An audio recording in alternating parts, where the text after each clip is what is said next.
মেয়েকে বাসায় ফিরাই নিতে এইভাবেই অপেক্ষা করতেছেন তিশার বাবা।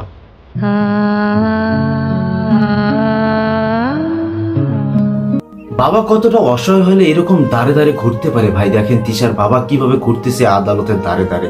তিনি দাঁড়িয়ে আছেন তার মেয়েকে ফিরিয়ে নিয়ে যাওয়ার জন্য, কিন্তু আসলে কি তার মেয়ে তার সঙ্গে যেতে চায়? জি বন্ধুরা, প্রত্যেকটা বাবা যেন এরকম ভাই হয়ে থাকে যারা ফাইটার, একজন যোদ্ধা ভাই।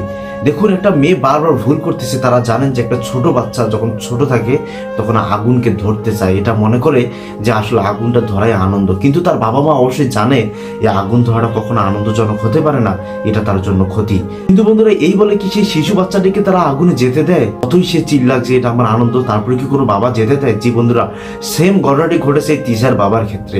তিশার বাবাও জানতেছেন, বুঝতেছেন যে এই মোস্তাক কমিশনার ছিলেন এবং তার প্রচুর পাওয়ার রয়েছে, তার টাকার অনেক গরম রয়েছে, সে ইচ্ছা করলে ওলট পালট করে দিতে পারে। এই ব্যাপারটি নিয়ে তার বাবা যেটা বললেন যে আসলে কেন তিশা এইভাবে বন্দী রয়েছেন, চলুন আমরা একটু শুনে আসি। দর্শক, ভিডিও ইন্ট্রো এবং থাম্বনেল দেখে বুঝতে পারছেন, টাইটেলটাও দেখে বুঝতে পারছেন আজকের ঘটনা কতটা গুরুত্বপূর্ণ। দর্শক, আজকের ভিডিওটি আপনাদের জন্যই সাজানো হয়েছে, একাধারে সকল কিছু দেখানো হবে। আপনাদের ইন্ট্রোতে অলরেডি বুঝিয়ে দিয়েছি ঘটনা কোন দিকে যাচ্ছে এবং লাইন কোন দিকে ঘুরছে। দর্শক, না টেনে সম্পূর্ণ ভিডিওটি আপনাদেরকে দেখতে হবে যদি বিষয়টা বুঝতে চান। চলুন আমার সরাসরি ভিডিওটি দেখতে যাবো। ছোট করে রিকোয়েস্ট থাকবে, চ্যানেলে যদি নতুন হয়ে থাকেন তাহলে অবশ্যই চ্যানেলটিকে সাবস্ক্রাইব করবেন, কেননা নিত্য নতুন সকল আপডেট ভিডিওগুলো এই চ্যানেলেই পেয়ে যাবেন। চলুন আমার সরাসরি ভিডিওটি দেখে নিই। আমি মনে করি আমার মেয়ে আমাদেরকে বাঁচানোর জন্য নিজেকে বলি দিচ্ছে, সেখানে আমাদেরকে বাঁচানোর জন্য জানে যে আমার বাপ মাকে যে কোনো সময় তারা মারে ফেলতে পারে, আমাদেরকে বাঁচানোর জন্যই হয়তো সে নিজেকে বলি দিচ্ছে কিনা এটাও আমার কাছে মনে হচ্ছে। তুমি বুঝবে কি কেন এইভাবে বললাম? কেন বললো আমাকে এইভাবে? তুমি কেন বললো আমাকে? কেউ নেই, সুগার ড্যাডিকে তো কেউ বিয়ে করে না, আমি তো বিয়ে করেছি। আমি খুব অবাক, সে কখনই আমার কাছে কিছু চায়নি। বয়স আমার বেশি না, ওর টুকটুকির মা, চুল কটা পাকা গেছে বাতাসে। সম্ভব একটু কথা বলা যাবে? আমি দেখলাম তার প্রোফাইল ঘেটে দেখি যে সে আমাদের গভর্নিং বডির মেম্বার, আমি সেই সূত্রে তার সাথে কথা বলা শুরু করি। গার্ডিয়ান বা গভর্নিং বডি মেম্বার হিসেবে যে ধরনের কথা ওই ধরনের হচ্ছিল। তো ও যখন আমার সাথে একদিন কথা বলছিল, আমি আগেও বলেছিলাম যে আমার একটা ফ্রেন্ড আমাদেরকে পিঞ্চ করে বলে যে, মানে ওকে পিঞ্চ করে যে বয়স আমার বেশি না, ওর টুকটুকির মা, চুল কটা পাকা গেছে বাতাসে। তারপর আমি ওকে বলি যে দেখো এরকম বলছে। আর আমরা পিকনিকে গিয়েছিলাম, তো পিকনিকে আসলে খুব স্বাভাবিকভাবেই সব শিক্ষার্থীরা মিলে গিয়েছি, তার সাথে হয়তো আমার 2 থেকে 3 মিনিট পিকনিকে দেখা হয়েছে। তো আমি পিকনিকের ছবি কিছু পোস্ট করি, সেখানে আমাকে অনেক কমেন্ট করে যে পয়সা গাড়ি মেহেঙ্গা ঘর, I need a man who give me all that. আমি খুব অবাক হই যে এগুলো কি। তারপরে ওকে বলে যে তোর সুগার ড্যাডি। আমি যখন ক্লাসে কারোর সাথে কথা বলি, পাশে থেকে আরো অনেক শিক্ষার্থী থাকে না, আমাকে পিঞ্চ করে, এই দেখ দেখ ওর না সুগার ড্যাডি আছে। তো আমি পরে বিষয়গুলোকে জানাই যে আমাকে পিঞ্চ করছে বলছে। মানে ওরা ফ্রেন্ডরাও ওকে নিয়ে মজা করে বলে যে আমার ফ্রেন্ড এরকম আমাকে অনেক কিছু বলে। তাই বলে কি বলে, আমি তো তখনও তো আমাদের ভিতরে কিছু নাই, অ্যাকচুয়ালি তখন কিছুই নাই, জাস্ট কথা বলি, ভালো লাগে, মানে খুবই একটা স্বাভাবিকভাবে। তারপরে আমি একদিন রেস্টুরেন্টে বসা, আমার ভাতি যারা ছিল, তো ওরা বলতেছে এখন একটা ট্রেন্ড চলতেছে কি সুগার ড্যাডি। আমি বললাম এইটা কী জিনিস, সুগার ড্যাডি এটা কি? বাংলা করে তো চিনি বাবা হয়। তো আমি আর ওদেরকে প্রশ্ন করি না, কারণ যেহেতু ওরা আমার ভাতিজা। তা আমি বাসায় এসে গুগল সার্চ দিলাম যে সুগার ড্যাডি কি।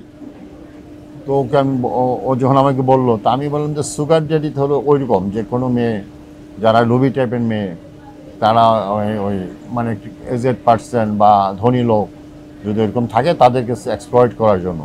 পাকিলে লোকে হয় না বুড়ো, আসল প্রেমের বয়স এই তো শুরু। 25 গেল 40 গেল, 60 বছরেই ফের যৌবন। না, আমার বাবা ডেফিনেটলি এরকম দিবেন, এটা কোনো বাবাই দেয় না। আমি তো জানি আমার বাবা নিজেও দেয় না, আমার বাবা দিবেন, এর প্রশ্নই আসে না। আমি জানি আমার বাবা মা কেমন। শুনি মারা গেল তো ডেফিনেটলি ওই মেয়েটা আরেকটা বিয়ে করবে, যেহেতু ওনার বয়স কম, চলে আসতেও পারে। এখন জানি না, সেটা তার ব্যক্তিগত ব্যাপার। সে যদি, এটাও আসলে অনেক খারাপ লাগছে। একটা বাবা এত কষ্ট করে মেয়েটাকে বড় করছে, একটু হলেও শোনার উচিত ছিল। আর বাবা মা তো কখনো খারাপের জন্য বলে না। আর ওই লোকটাকে ভালো মনে হয় না, ভালো যদি লাগতো তাহলে বাবা নিশ্চয়ই দিত, যেহেতু না টাকা আছে, এত নাম, তাহলে ভালোভাবে দিত। আর যেহেতু দেয় নাই, তো মেয়েটা তো অবশ্যই অন্যায় করছে বাবার সাথে। এখন পার্সোনাল কি কারণে সেটা তো জানি না। এখন আমাদের দেখে যেটা মনে হয়েছে টাকা ফেম এসবের জন্য, নাহলে এত তাড়াতাড়ি খুব কম দিন ওনাদের পরিচয় হয়েছে, এত তাড়াতাড়ি একটা এরকম একটা বয়স্ক মানুষের সাথে এতটা এজ ডিফারেন্ট বিয়ে হয়ে গেছে, এটা নিশ্চয়ই কোনো ব্যক্তিগত কারণ আর না হলে টাকা। জানি না ভিতরে কি আছে, জানি না, হয়তো এত বেশি রিলেশন হচ্ছে দেখে ম্যাচ হচ্ছে না, রিলেশন করে ফেলতেছে যাকে তাকে দেখে, এই জন্য একটা জিনিসের সময় দিতেছে না, সময় দিতে হয় প্রত্যেকটা সময় দেওয়ার আগে বিয়ে স্বার্থের জন্য ইউজ করি আমরা, কখনো আমাদের ভালো লাগা ভালোবাসা এই জিনিসটা এখন দেখতেছি না, সবাই আমরা সবার স্বার্থের জন্যই করি, যে যার স্বার্থের জন্য যার কাছে যাচ্ছে, যার কাছ থেকে যে স্বার্থটা নিতে পারতেছে, এরকম একটা অবস্থা, যার কারণে ডিভোর্সের হারটা বাড়তেছে। স্বার্থ ছাড়া যদি কেউ কাউকে ভালোবাসে তাহলে এত ডিভোর্স হতে পারে, কখনো ডিভোর্স হয় না। সবাই চাহিদাটা চাইতেছে যে কার কাছে কত টাকা, মেয়েরা কার কাছে কত টাকা পয়সা দেখে যেতেছে, ছেলেরা সৌন্দর্য দেখে যেতেছে, যা সবসময় থাকে না।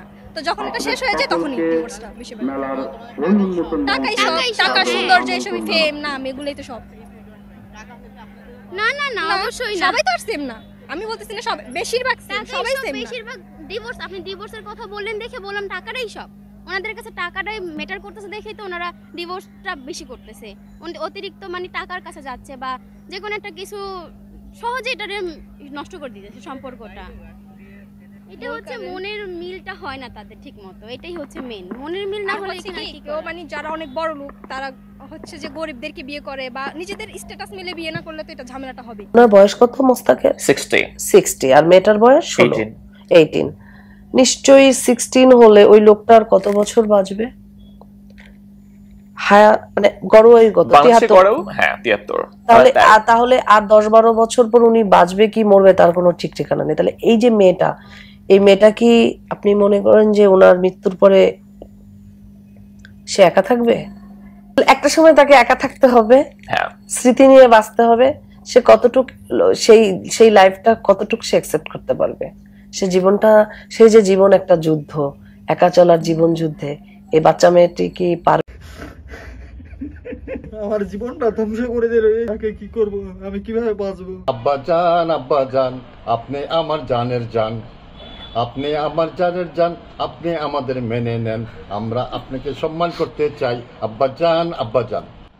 আমি আসলে কি জানেন, আমি আনন্দপ্রিয় মানুষ, আমি তো বারবার বলি আমার শ্বশুরকে আমি ভালোবাসি, তা আমি আমার শ্বশুরকে বলছি তোর গান শ্বশুরের জন্য, তাই বলছি